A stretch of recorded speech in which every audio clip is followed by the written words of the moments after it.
Ini adalah contoh martabak autolisis. Ini yang kokoh menggunakan tepung terigu protein sedang. Apabila kalian suka tipe melehoy, gunakan tepung terigu protein tinggi. Martabak autolisis ini memang seratnya tidaklah secantik martabak yang versi tabok ataupun versi hand mixer, tapi ini cukup bisa mengobatin kerinduan teman-teman yang pengen buat martabak yang nggak mau bikinnya terlalu capek dan punya waktu luang yang cukup banyak. Karena ini perlu autolisis menggunakan waktu sekitar 7-8 jam, kemudian tahap pengenceran. Ini video aku bagi 3 ya teman-teman. Yang pertama ini untuk tahap pengadukan. Tahap pengecarannya aku akan bagi di video yang kedua. Untuk pengapian sama saja, bisa teman-teman panggang di teflon ataupun menggunakan loyang martabak khusus, mau yang standar, semi premium ataupun premium. Yang penting kalian paham pengapian. Ini adalah contoh pembuatan martabak autolisis buat kamu yang nggak mau capek-capek ngulen, nggak capek-capek banting-banting, nggak capek-capek mixer. Di ikut ini pernah aku bahas dulu menggunakan tepung protein sedang ya sekitar 2 tahun lalu. Ini aku uji coba pakai protein tinggi sesuai permintaan customer aku.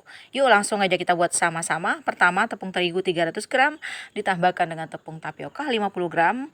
Ini karena ini versi premium, aku langsung masuk garam. Kemudian karena ini aku mau versi premium, berarti kan kalau 1 kg tepung aku menggunakan 10 kuning telur ya. Jadi aku pakai garam, langsung garamnya supaya glutennya cepat terbentuk. Segini aja kira-kira garam. Nah, ini kita campur aja. Airnya aku siapin 450 tapi nggak banyak-banyak. Kenapa? Ya, ini kita campur aja. Nih, kita aduk-aduk.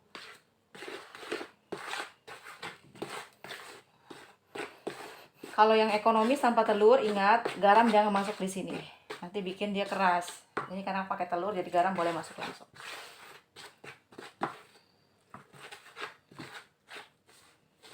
Nah, jadi kita nggak capek ngulen-ngulen. Cuman minusnya nanti seratnya itu dia hampir rata ya, tapi tekstur nggak berpengaruh. Karena waktu itu saya uji cobanya pakai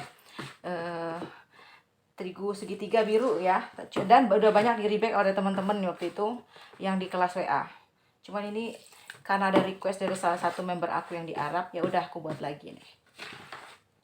Cuman agak beda karena kompornya pakai kompor listrik, jadi butuh panas yang stabil. Jadi nggak bisa masak dengan api besar, nggak ada bisa main api. Jadi aku menciptakan ini nanti manggangnya pakai ini teflon dan panasnya yang sedang cenderung kecil sampai matang. Jadi aku menggunakan ragi. Kalau ragi itu nggak perlu main api besar, dia tetap akan mengembang. Pakai api kecil pun tetap mengembang.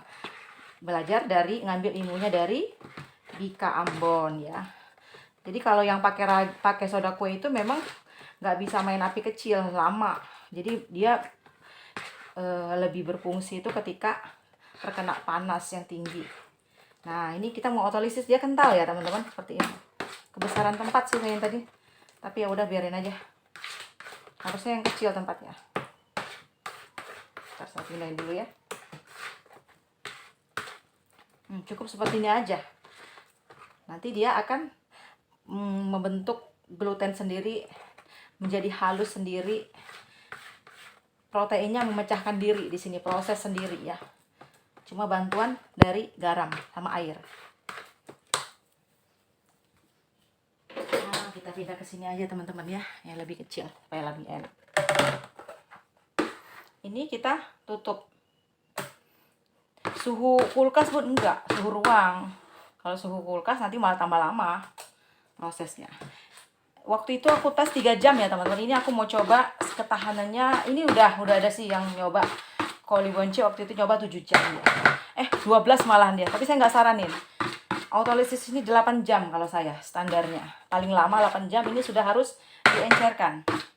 Ketika sudah diencerkan, ini nanti 8 jam lagi ketahanannya ya. Yang penting bersih peralatannya. Oke, kita tutup rapat aja. Nanti aku akan update lagi.